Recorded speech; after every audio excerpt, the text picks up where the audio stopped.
Não se desmonta o motor de um carro apenas com a chave de fenda. Cada situação vai pedir uma ferramenta diferente. A mesma coisa relacionada a armas. Aqui eu tenho 4 tipos de carabinas, vou estar explicando um pouquinho delas para vocês. Mostrar por que uma carabina semi-auto, ela não tem a mesma precisão de uma de ação de ferrolho.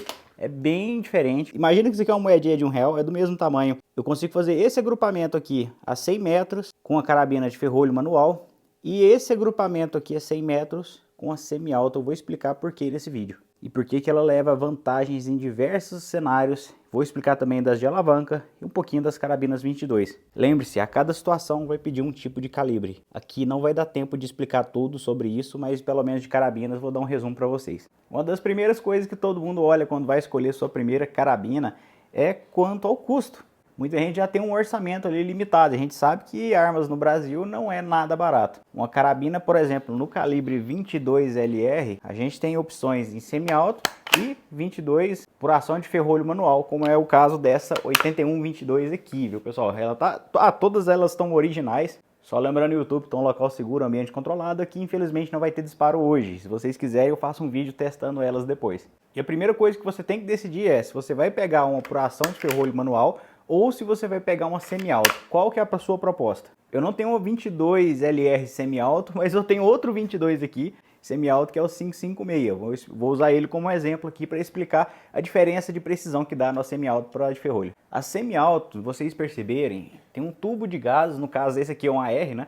As outras semi-auto têm outro sistema para estar aproveitando os gases que são utilizados no disparo para estar voltando e ciclando o seu mecanismo. Então esses gases serão os responsáveis para estar fazendo a ciclagem ali e estar alimentando novamente para você estar indo disparando, só puxando o gatilho, ao invés de ter que fazer uma ação toda vez. Então esse desperdício de gases ali, que é utilizado para ciclar esse mecanismo, ele faz a diferença na precisão? Olha, é muito pouco. Não é nem pelo desperdício daquele gás, e sim pela variação sutil que existe. Cada vez puxa um tanto de gás. Às vezes puxa mais, às vezes puxa menos. Se fosse 100% uniforme, até que isso não atrapalharia. Então essa questão de o aproveitamento de gases ser 100%, né, de ferrolho, isso aí é um ponto que influencia muito pouco, mas influencia. Mas isso não é o principal. Quando você pega uma arma de ação de ferrolho, tem um ponto muito importante que muita gente não observa: o trancamento. Quando você fecha a munição aqui na câmara, ela fica totalmente travada. É algo muito mais justo do que, por exemplo, em uma semi-auto. As câmaras da semi-auto, elas são levemente mais folgadas para não dar aquela pane de alimentação, de dupla alimentação ou de embuchamento. Como elas trabalham muito rápido, elas têm que ter uma certa folga maior e uma tolerância até para não dar essas panes. Quando você mesmo faz essa ação por ferrolho ou até de alavanca, que eu já vou mostrar, você mesmo já está empurrando ali, trancando ela da forma correta. Então ela não tem que ter essa tolerância a mais. Isso sim ajuda bastante na precisão, mas tem outro motivo mais forte ainda. Toda vez que você faz o disparo, existe toda uma ciência aqui na harmônica do cano. Esse projétil saindo da câmara até a boca do cano é um percurso que é muito rápido. Só que naquele prazo de milésimos de segundo, se houver muita movimentação aqui dentro, por exemplo, uma coronha muito mole, ou muita movimentação da arma, que é o caso das semi-auto, existe todo um mecanismo que se move aqui na semi-auto quando faz o disparo, diferente das de alavanca, diferente das de ferrolho manual. Todas elas são muito rígidas, muito firmes. E durante essa harmônica do cano, quando esse projétil está saindo, qualquer mini movimentaçãozinha naquele prazo minúsculo pode fazer uma diferença não perceptível a 30, 50 metros, mas a 100 metros, 200, 500, 1000 metros vai fazer uma diferença muito grande. Então as carabinas semi-auto, seja uma AR, seja uma carabina 22, todas elas vão ter aquele mecanismo ali que vai estar se movimentando durante aquele disparo. Essas peças móveis, infelizmente, vão afetar a precisão, que vai ser perceptível a distâncias maiores. Então, se você busca precisão, você vai ter que achar uma arma de acionamento manual ali, né, de ferrolho manual, ou então uma de alavanca, igual as carabinas Pumas. Você vai extrair o máximo de precisão possível ali daquele seu calibre. Um outro ponto que eu tinha esquecido de mencionar, uma coisa que faz muita diferença é a espessura do cano. Cano bull vai dar muito mais precisão por conta da harmônica do cano. Aqueles movimentos ali durante o disparo, eles são bem mais controlados quando o cano é mais espesso. Por isso que quando eu falo as pistolas ali que tem cano bull são mais precisas, justamente por conta disso. Enquanto carabinas semi-auto geralmente elas têm um cano mais fino, né? No caso, esse aqui é outro calibre, mas mesmo assim não usa cano bull. Uma semi-alta é muito mais rápida do que qualquer uma de repetição. Apesar de que tem uma galera que pega certas de alavanca aí que conseguem ser extremamente rápidos. Eu não sou tão bom em carabina lever action ou as Pumas, né, que o pessoal conhece aqui no Brasil, mas uma prova de que a habilidade supera a qualidade do equipamento é, por exemplo, o W2C, o desafio, o campeonato que teve aí recentemente, com mais de 51 mil atletas, mais de 60 mil inscrições. O cara que ganhou de milhares de competidores, ele estava utilizando a carabina Puma. E olha que o W2C se usa tanto a precisão quanto a velocidade. O cara conseguiu fazer os dois ao mesmo tempo, fez uma pontuação incrível, ganhou de várias carabinas aí de 30, 40 pila, com a carabina aqui de uns 6,5, 7. Ou seja, a habilidade ela vai superar o equipamento, dependendo da distância, lógico, né? Não tem como você entrar em um campeonato de 500, 800 metros com um equipamento comum. No caso de longas distâncias faz diferença sim, e é por isso que existem essas ferramentas aqui com calibres bem maiores. Mas a distâncias menores, 15, 20, 30, 50 metros, independente se você tenha uma semi-alto ou uma de repetição, o mecanismo não vai influenciar tanto assim. Então se você quer apenas uma carabina 22 LR para estar começando, elas são bem acessíveis, com munição bem mais em conta que qualquer outro calibre. E você está nessa dúvida aí de ferrolho ou semi-alto, o que você quer? Você quer algo mais rápido, um tiro mais dinâmico? Você vai fazer aquelas provas que você vai correr e atirar? Você quer só atirar em latinha mesmo para divertir? Não vai atirar a mais de 100 metros, então uma semi-alta eu acho mais interessante. Agora, você quer o máximo de precisão, vai fazer aquele tiro estagnado, quer fazer 100 metros ou até mais com a 22? Sem dúvida alguma, uma de ferrolho.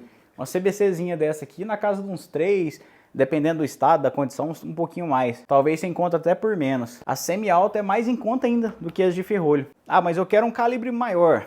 Olha, esse aqui no caso é um 44 Magnum, né? É um calibre restrito aqui no Brasil, sempre foi, né? Mas que o CAC, o civil, ele pode ter sim para tiro esportivo. No caso, hoje, o atirador esportivo nível 3, ou o caçador, que é um baita de um calibre para manejo, ou então o colecionador pode ter esses calibres. A carabina Puma 357 Magnum ainda está naquele embrólio, né? Provavelmente vai ser como calibre permitido. E qual que é a vantagem de uma carabina dessa em 38 SPL, em 4440 ou em 357 Magnum? Justamente a potência, né? Mas são carabinas muito boas, muito robustas. Esse projeto aqui é de uma Winchester. A CBC fez esse projeto, na verdade a Rossi, né? Fez esse projeto aqui de 1892. Então é antigo demais e até hoje bem útil. Ótimo para estar se mantendo armazenado aí por longos períodos, né? Tudo em inox, madeira, aqui não tem plástico, aqui não tem nada que vai ressecar. É um baita de um calibre, com capacidade até legal, no caso dessa aqui são 12, no caso do 357. E o cara que ele treinar, ele consegue ter velocidade e precisão sim. Quando você quer mais potência para uma semi-alta, existe o 556, que é um baita de um calibre, só que infelizmente aqui no Brasil é salgada a munição, salgadas as armas.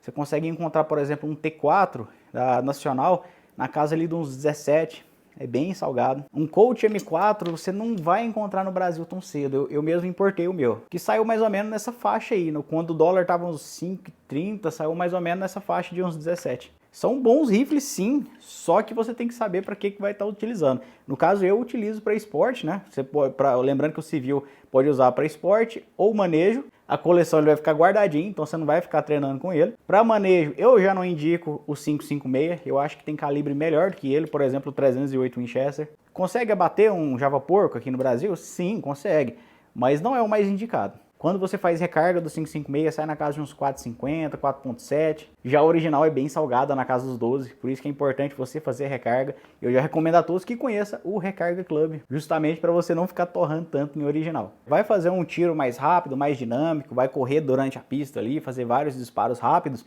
semi-alto, não tem nem o que pensar.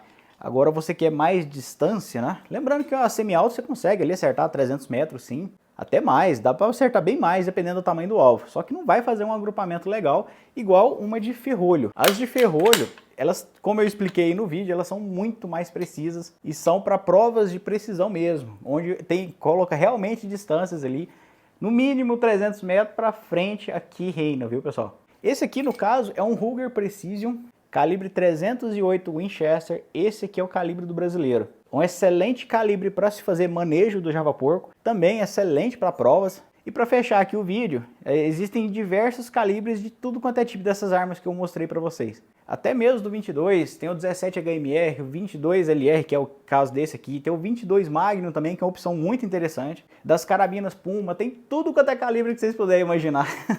O mais famoso dela é o 357 Magnum, que é um dos que eu mais recomendo para vocês, até por questões de insumos é bem mais em conta, é um calibre permitido. As carabinas semi-alto, eu já recomendo o calibre 9mm ou 5.56, são os calibres mais interessantes desse tipo de carabina. E no caso, se quiser alcance ali ferrolho, para o brasileiro eu recomendo o 308 Winchester, é um calibre com custo-benefício muito bom. A original dele está na casa de uns 12, 13, mas a recarga sai na casa aí de uns 7. Então, assim, é um disparo bem mais salgado que os outros, lógico, mas você também não vai ficar o dia inteiro aqui atirando, né? Você vai dar 10 tiros com isso aqui, você já vai estar com a cabeça até ruim, de tanta pressão que dá, de tanto barulho e tudo, é um baita de um tiro. Mas é uma emoção bem diferente também, é um tipo de ferramenta muito específico para certas situações. Acho que eu nem preciso explicar que a curtas distâncias isso aqui é a pior opção possível. Já para as distâncias curtas, médias e até média e longa, né?